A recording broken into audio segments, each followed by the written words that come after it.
Hi guys. आज हम explain करेंगे अनकही कहानियाँ मूवी को, जिसको 3 अलग अलग डायरेक्टर्स ने डायरेक्ट किया है। फिल्म की पहली कहानी में दिखाया गया है एक आदमी को पुतले से प्यार हो जाता है, जिसको डायरेक्ट किया है अश्वनी इयर तिवारी ने। उसके बाद मूवी में सिंगल स्क्रीन थिएटर के टाइम का एक रोमांस दिखाया गया है, जिसको डायरेक्ट किया है अभिषेक चौबे ने। तीसरी कहानी में हमको दिखाया गया है शादीशुदा जोड़े के रिश्ते के बारे में, जो टूटने की कगार पर पहुंच जाता है, और इसको डायरेक्ट किया है साकेत चौधरी ने। मूवी की पहली कहानी शुरू होती है एक डिलाइट वेयर शॉप से, जहां प्रदीप काम करता है। शैंटी उसका कलीग है जो उसी शॉप पर जेंट सेक्शन संभालता है। प्रदीप कहने को लेडीज सेक्शन संभालता है, असल में तो वो पूरी दुकान का ख्याल रखता है, पर शैंटी अपने नंबर ज़्यादा बना लेता है। मालिक के जाते ही दुकान के नए कपड़े पहनकर अपनी गर्लफ्रेंड से मिलने जाता है, जबकि प्रदीप पूरी दुकान की सुबह को भी सफाई करता है और दुकान खोलता बढ़ाता भी है, और उसकी ज़िंदगी में बहुत अकेलापन है। और जब वो अपने रूम पर जाता है, वहाँ उसका रूममेट अपनी बंदी से फ़ोन पर लगा रहता है। इन सब की वजह से उसका अकेलापन उसको और ज़्यादा परेशान करता है। माँ के अलावा उसके पास किसी और की कॉल भी नहीं आती। एक दिन मालिक उसे लेडीज़ सूट की डिस्प्ले के लिए पुतला लाने भेजते हैं। वो जब उस पुतले को देखता है, उसको बड़ी सहजता से पकड़ता है और उठाता है। जब ऑटो से शॉप पर आ रहा होता है उसको लेकर, वो ऑटो वाले से कहता है, जल्दी में हो क्या, आराम से चलाओ यार। शॉप पर पहुंचकर उसे कपड़े पहनाता है, उसकी इतनी देखभाल करता है कि जेंट्स पुतलों को झाड़न से मारता है और उसको प्यार से साफ करता है। मालिक से उसके लिए ज्वेलरी की सिफारिश करता है ताकि डिस्प्ले परफेक्ट लगे। मालिक मान जाता है। वो बाजार जाकर उसके लिए ज्वेलरी ढूंढता है और उसको पहनाता है, और उसको पहनाकर बड़ा खुश होता है। उस पुतले के आने से प्रदीप बहुत खुश रहता है। ये बात उसका रूममेट और सेंटी भी नोटिस करता है। प्रदीप की सेल बढ़ जाती है, जिससे मालिक खुश होकर उसे बोनस देता है। वो उस पुतले का नाम परी रखता है। प्रदीप परी को घुमाने ले जाता है, बीच पर उसके साथ गाने सुनता है, लूडो खेलता है, अपनी बातें शेयर करता है। एक दिन शैंटी उसको पुतले से बात करते देखता है। एक शाम जब प्रदीप दुकान बढ़ा रहा होता है, शैंटी उसको देखता है कि वो पुतले को अपनी बाहों में लेकर खड़ा हुआ है। शैंटी ये बात मालिक को बता देता है। मालिक सीसीटीवी कैमरा की हेल्प से उसका पुतले के साथ वीडियो देखता है। वो उसको बहुत डांटता है और पागल कहता है। आगे के लिए वार्न करता है, वरना नौकरी से निकाल दिया जाएगा। स्टोर का मालिक प्रदीप को जेंट सेक्शन संभालने के लिए कहता है और शैंटी को लेडीज सेक्शन। शैंटी उस पुतले को एक फ्रॉक पहना रहा होता है जिसमें उसके शोल्डर दिख रहे होते हैं। प्रदीप ये देखकर भड़क जाता है और शैंटी से इस बेहुदेपन के लिए लड़ने लगता है। वो चाहता है कि उसको इस तरह के कपड़े ना पहनाए। उसकी इस हरकत से मालिक उसको जॉब से निकाल देता है। वो अपने गांव वापस जाता है। जाते समय वो अपने रूममेट को अगले महीने के एडवांस देकर चला जाता है। शैंटी उसको कॉल करता है, पर वो उठाता नहीं है। जब वो अपने गांव पहुंचता है, एक लड़की उसके पीछे दरांती लेकर पड़ जाती है। वो बहुत डर जाता है। वो डरा हुआ अपने घर पहुंचता है। वो लड़की उसके पीछे पीछे वहाँ पहुँचती है। फिर वो उसे अपनी शक्ल दिखाती है। उसकी माँ उसे बताती है वो उसके बचपन की दोस्त शशि है। उसकी माँ शशि के साथ उसका रिश्ता तय कर देती है। वो शशि को सच बताता है कि उसकी नौकरी चली गई है, क्योंकि वो एक पुतले से प्यार करने लगा था। जब ये बात मालिक को पता चली, उनको लगा हम पागल हो गए और निकाल दिया। वो कहता है, प्यार तो इंसान को किसी भी हो सकता है। हमारे दादाजी को उनके रेडियो से था। जब रेडियो ने बोलना बंद कर दिया, तब भी उन्होंने उसको अपने पास रखा, उसे फेंका नहीं, और वो अब हमारे पास है। शशि भी उसे अपने अफेयर के बारे में बताती है, पर वो कभी उससे मिली नहीं और ना ही कभी अपनी बात उस तक पहुंचा पाई। प्रदीप अपने मालिक को फ़ोन करके नौकरी के लिए रिक्वेस्ट करता है।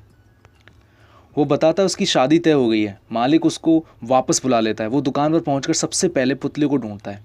वो उसे दुकान में कहीं दिखाई नहीं देता। मालिक से नमस्ते कहता है। वो मालिक उसे काम पर लग जाने के लिए कह देता है। शैंटी उसको बताता है जिस दिन झगड़ा हुआ था उसी दिन मालिक ने उसे निकाल दिया था। उस बात के लिए प्रदीप से माफ़ी मांगता है। वो प्रदीप उसको सारे बाज़ार में ढूंढता है, वो कहीं नहीं मिलती। वो वहाँ जाता है जहाँ से उसने सबसे पहले रिसीव किया होता है उसे। वो उसको बताता है उसने सब जगह ढूंढ लिया, कहीं नहीं मिली। वो आदमी उसको कहता है एक बार अल्टीमेट शॉप पे जाकर कोशिश कर लो। प्रदीप वहाँ पहुँचता है, उसे परी दिख जाती है। वो उसे अपनी होने वाली वाइफ की तस्वीर दिखाता है, उसको थैंक यू बोलता है क्योंकि उसकी वजह से वो अपने अकेलेपन को दूर कर पाया होता है। वो उसको गिफ्ट देता है, उसको गले लगाता है। वो कहता है गांव से शहर में आकर नौकरी तो मिल जाती है पर कोई साथी नहीं मिलता जिससे अपने दिल की बात कह सकें। वो साथी प्रदीप के लिए वो पुतला थी जिसको उसने परी का नाम दिया होता है। और ये कहानी यहाँ ख़त्म हो जाती है। फिर दूसरी कहानी शुरू होती है। मंजरी को फिल्म देखने का शौक़ है। वो अपनी सहेली के घर टीवी देखने जाती है। उसकी माँ उसको समय पर आ जाने के लिए कहती है। मंजरी आगे पढ़ाई करना चाहती है और उससे कढ़ाई भी आती है। वो अपने घर की हालत से तंग आ चुकी है, अपनी बस्ती के लोगों से जो उसे हर वक्त घूरते रहते हैं। वो आगे पढ़ाई करना चाहती थी कॉलेज में, पर घर की आर्थिक स्थिति ने उसे ऐसा करने से रोक दिया होता है। वो अपनी कढ़ाई के काम से पैसे बचाकर अपनी सहेली के साथ सिंगल स्क्रीन थिएटर में मूवी देखने जाती है। नंदू वहाँ पर काम करता है।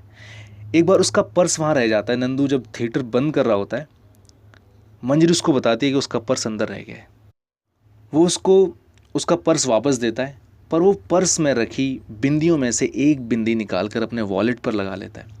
नंदू अपने बीमार काका के साथ वहाँ रहता है जो सिर्फ शराब पे जी रहे होते हैं।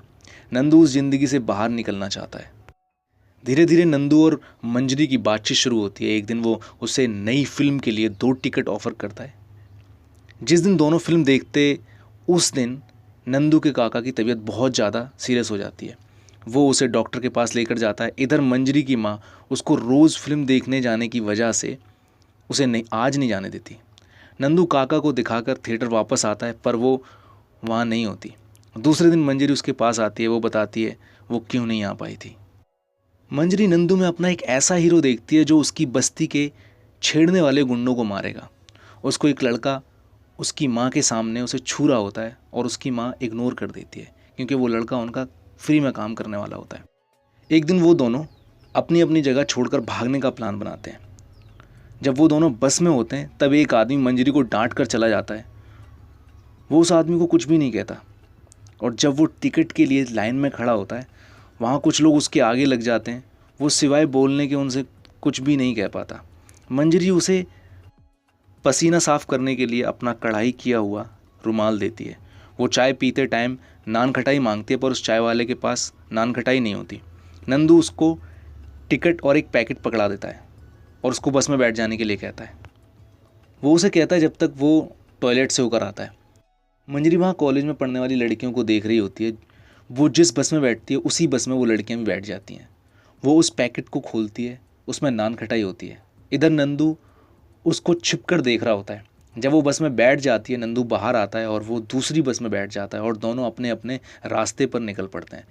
नंदू के पास मंजरी का कढ़ाई किया हुआ रुमाल होता है। शायद नंदू उसके लिए उतना ठीक नहीं होता जितना उसने सोचा होता है। ये बात नंदू भी समझ चुका होता है और यहाँ पर ये भी कहानी ख़त्म हो जाती है। उसके बाद आती है फिल्म की तीसरी और आखिरी स्टोरी। तनु को अर्जुन ने एक नेकलेस गिफ्ट किया होता है।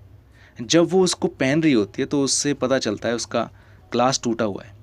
वो उसको रिटर्न करने के लिए शॉप पे कॉल करती है, अपने पति का नाम बताती है। वो तनु से पूछता है क्या दोनों पीसेस में कोई प्रॉब्लम है। यहाँ से तनु का अर्जुन पर शक शुरू होता है। वो इसकी छानबीन शुरू करती है, आखिर कौन हो सकती है वो लड़की। अर्जुन के फ़ोन से एक नंबर मिलता है, नताशा। फेसबुक पर सर्च करती है, उसे अर्जुन की फ्रेंड लिस्ट में नताशा मिलती है जो अर्जुन की ऑफिस में ही काम करती है। वहाँ से वो नताशा के हस्बैंड को यानी मानव को मैसेज करती है। वो उससे मिलकर अपने पति और उसकी वाइफ के बीच चल रहे अफेयर के बारे में बताती है। मानव को बुरा लगता है। वो उससे आइंदा फ़ोन ना करने के लिए कहकर चला जाता है। घर पर नताशा के फ़ोन पर कॉल आता है अननोन नंबर से। वो उठाती नहीं है। वो पूछता है तो वो सहम कर जवाब देती है।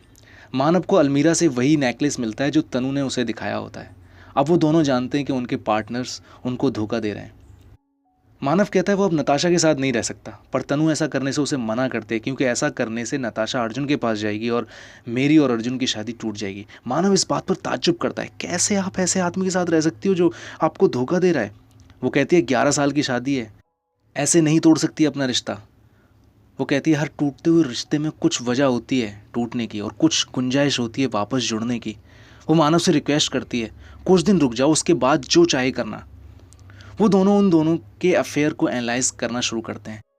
कि कैसे और कहाँ से उन दोनों ने इस अफेयर को शुरू किया होगा।